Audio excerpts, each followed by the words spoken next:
Hello students. आज की इस वीडियो में हम क्लास 9th का वर्कशीट नंबर 18 करेंगे। गणित की वर्कशीट है हमारी। और यहाँ पर आज हम जो देखेंगे वो है, आज हम घातांक के नियम के बारे में चर्चा करेंगे। ठीक है। तो हम पिछली कक्षा में सीख चुके हैं कि जब एक रुपए की एक ही संख्या बार बार गुना होती है तो हम उसे घातांक के रूप में लिखते हैं। जैसे देखो, 5 गुणा 5 गुणा 5 गुणा 5 गुणा 5। अब यहाँ पे आपने देखा 5 7 बार गुणा हो रहा है, तो हम इसको ऐसे ना लिख करके ऐसे लिख सकते हैं, 5 के ऊपर 7 पावर। ठीक है। तो आपको मैं बता दूं कि ये जो 5 का हैगा, इस 5 को हम क्या कहलाएंगे, इस 5 को हम आधार बोलते हैं, इंग्लिश में बेस बोला जाता है। और ऊपर वाला जो 7 नंबर है वो 7 संख्या होती है हमारी घातांक।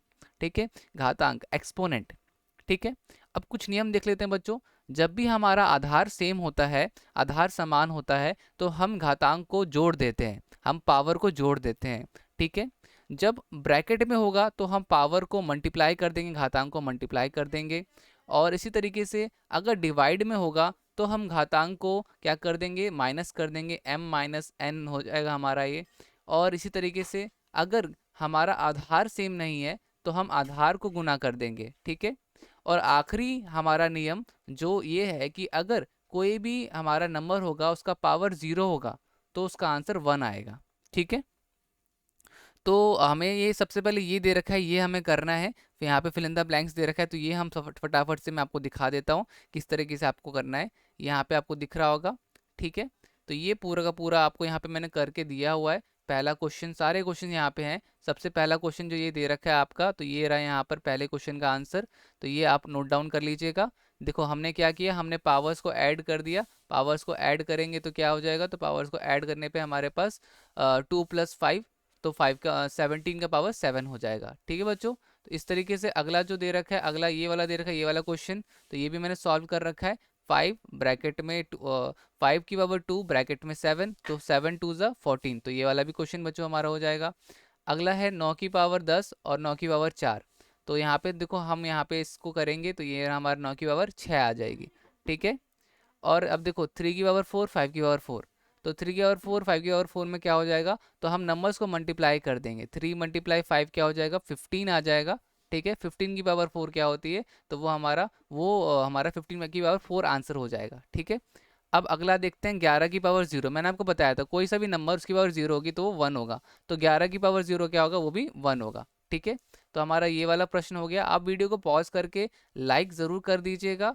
और लाइक के बाद वो जो रेड कलर का सब्सक्राइब का बटन दिखाई दे रहा है, उस सब्सक्राइब के बटन को प्रेस ज़रूर कर दीजिएगा। बेल आइकन को प्रेस ज़रूर कीजिएगा। ठीक है। ताकि कभी भी मैं जब भी वीडियो निकालूंगा आपके पास नोटिफिकेशन आ जाएगा। ठीक है। तो ज़रा अब देखते हैं, आगे कंटिन्यू करते हैं, आगे क्या दे रखा है। अब बच्चों अगला जो है वो लिखा हुआ है कि अगर अंडर रूट में दे रखा होगा, ऐसे अंडर रूट 7 दे रखा होगा, तो हम क्या समझेंगे। तो देखो तब हम हमारे लिए फॉर्मूला है under root n। Under root a का फॉर्मूला होता है वो a = 1/n। ठीक है। तो अगर ये हमारा जो क्वेश्चन दे रखा है, तो हम इसमें क्या मानेंगे, हम ये मानेंगे कि ये जो 7 है यहाँ पे 2 होगा। ठीक है। अगर कुछ नहीं दे रखा ना, कुछ नहीं दे रखा सामने, तो हम मान लेंगे यहाँ पे 2 होगा। अदरवाइज आपको ना 3 दे रखा होगा। ठीक है। तो 3 के लिए दे रखा होगा, अगर कुछ नहीं है तो 2 मान लेना। ठीक है। तो ये हमारा ये वाला जो क्वेश्चन है, इसको भी हम देख लेते हैं किस तरीके से होगा। तो इसके लिए यहाँ पर आपको अगला क्वेश्चन देखना पड़ेगा। तो देखो हमारा पहला क्वेश्चन दिख रहा होगा आपको, वो क्या है, 7 √7। तो देखो अंडर रूट 7 जो होता है ना बच्चों, अंडर रूट 7 आपका, तो अंडर रूट 7 यहाँ पे कुछ नहीं दे रखा, तो हम मान लेंगे कि यहाँ पे 2 है। ठीक है। 2 मान लेंगे। तो अब यहाँ पे क्या हो जाएगा, ये हमारा आंसर क्या आ जाएगा, ये हमारा आंसर आ जाएगा 7 1/2। अब 3 दे रखा है, तो 11 अंडर रूट 11, और यहाँ पे 3 दे रखा है, तो हम यहाँ पे लिखेंगे 11 1/3। ठीक है। तो यहाँ पे मैंने एक एक करके सारे आंसर लिखे हुए हैं, आप इस तरीके से सारे आंसर्स लिख लो। और थर्ड वाले में अंडर रूट 5 और बाहर में 3 दे रखा है, तो ऐसे में क्या होगा कि ये जो बाहर वाला नंबर है वो ऊपर में ही रहेगा, बट ये वाला नंबर नीचे आ जाएगा, तो ये हमारा आंसर हो जाएगा। ठीक है। तो ये वाला हमारा, ये वाला भी आंसर हो गया। अब इसके बाद क्वेश्चन नंबर 4 देख लेते हैं। क्वेश्चन नंबर 4 में हमारा 3 अंडर रूट 15 और 5 है। तो देखो यहाँ पर हमारा ये आंसर हो जाएगा 13 5/3। ठीक है। तो मैंने सारे आंसर्स कर रखे हैं बच्चों, बस आपको नोट डाउन करने हैं, नोट डाउन कर लीजिएगा। ये सारे के सारे चारों आंसर्स हमारे आ जाएंगे। ठीक है, अब देखते हैं आगे क्या दे रखा है हमारे वर्कशीट में। तो वर्कशीट में हमारे आगे दे रखा है कि आइए हम अब कुछ और सवालों को घातांकी नियमों का प्रयोग करके सरल करते हैं, सॉल्व करते हैं। ठीक है, तो देखो यहाँ पे 2 की पावर 2/3 मल्टीप्लाई 2 की पावर 1/3 है। तो हमने देखा है पावर्स को हमें ऐड कर देना होता है, तो हमारा ऐड कर दोगे तो 3/3 आएगा, 2 आ जाएगा। ठीक है, और यहाँ पे देखो इस वाले में मल्टीप्लाई करना होता है, तो हम मल्टीप्लाई कर देंगे, 4/5 आ जाएगा। और इस वाले में हम सब्ट्रैक्ट करते हैं, तो हम सब्ट्रैक्ट करेंगे तो हमारा -2/5 आ जाएगा।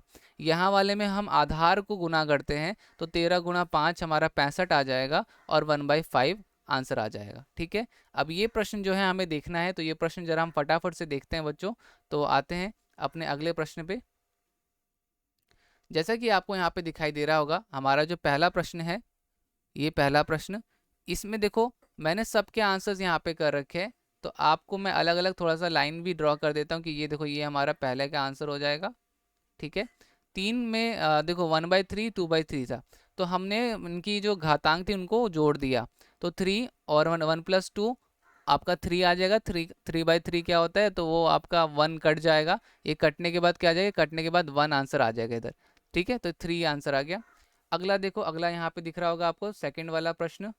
तो सेकंड जो हमारा दूसरा प्रश्न है वो 3 और बाहर में 1/5 है, तो हम दोनों पावर्स को, घातांक को गुणा कर देंगे, तो ये क्या हो जाएगा, 3/5 बन जाएगा। तो देखो आंसर्स मैं यहाँ पे लिखते जा रहा हूँ, आप यहाँ पे नोट डाउन करते जाइए, टाइम मिले। अगर वीडियो अच्छी लग रही हो, समझ में आ रहा हो, तो लाइक ज़रूर कर दीजिएगा। ये आंसर हो गया इसका, और इसका ये आंसर हो गया। अगला देखते हैं, तो अगले वाले में देखो डिवाइड में है। डिवाइड में है तो कभी भी डिवाइड में होता है, तो मैंने आपको बताया था कि हम पावर्स को फिर सब्ट्रैक्ट कर देते हैं। 2/5 जो होगा माइनस हो जाएगा 1/5 से। तो देखो यहाँ पे मैंने किया हुआ है पहला दूसरा स्टेप। फिर आप 5 हमारा आ जाएगा एलसीएम में, तो 2 - 1, 2 - 1 1 होता है, तो ये आपका आंसर हो जाएगा। ठीक है, अगला देखो 2 की पावर 1/9, 3 की पावर 1/9। तो यहाँ पे देखो बेसिस सेम नहीं है, तो बेसिस को हम मल्टीप्लाई कर देंगे, तो ये हो जाएगा 2 3 जा 6 हो जाएगा। ठीक है, फिर हम उसकी पावर डाल देंगे 1/9। तो बहुत ही सिंपल सी वर्कशीट थी बच्चों, उम्मीद करता हूँ आपको समझ में आया होगा। ठीक है, दोस्तों के साथ शेयर करो जितनी ज़्यादा हो सके, और लाइक ज़रूर करो वीडियो को। लाइक करने से देखो मुझे 1 रुपया नहीं मिलता है, बस मुझे खुशी होती है कि बच्चों को समझ में आ रहा है, कई सारे बच्चों की हेल्प हो रही है मेरी वजह से। बस इसी इसी थोड़ी सी खुशी के लिए बस मैं लाइक करने के लिए कहता हूँ, और आप सबको बस 1 सेकंड लगना होगा बच्चों लाइक करने के लिए। इस वीडियो को बनाने में, वीडियो को रिकॉर्ड करो, एडिट करो और अपलोड करो, आधा घंटे से ज़्यादा लग जाता है बच्चों, बट आपको लाइक करने में 1 सेकंड लगना है। तो प्लीज़ लाइक ज़रूर कीजिए। मिलते हैं अगली वीडियो में, तब तक के लिए bye bye and take care.